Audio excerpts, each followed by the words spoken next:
మీకు ఇది తెలుసా?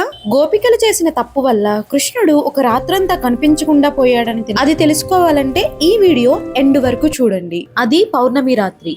గోపికలు యమునా తీరంలో స్నానం చేస్తూ ఉంటారు. అప్పుడే గోపికలకి కృష్ణుని వేణు స్వరం వినిపిస్తుంది. ఆ స్వరం వినగానే అందరూ అక్కడికి పరిగెత్తుకుంటూ వెళ్తారు. కృష్ణుడు నవ్వుతూ గోపికలతో రాసలీలలు మొదలు పెడతారు. అద్భుతం ఏమిటంటే ప్రతి గోపిక పక్కన ఒక కృష్ణుడు ఉంటాడు. అందరూ ఆనందంతో నాట్యం చేస్తూ ఉండగా ఒక గోపిక మాత్రం మనసులో ఇలా అనుకుంటుంది, కృష్ణుడు మొత్తం నా సొంతమైతే ఎంత బాగుంటుంది, ప్రేమ మొత్తం నాకే పంచేవాడు అని. అంతే, సంగీతం ఆగిపోతుంది.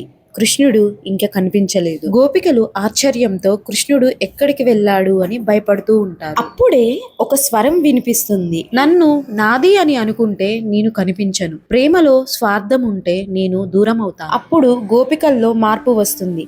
కానీ కృష్ణయ్య ఇంకా బాధపడుతూనే ఉంటాడు, ఎందుకంటే మీరు ఇంకా వీడియోకి లైక్ అండ్ కామెంట్ చేయలేదని.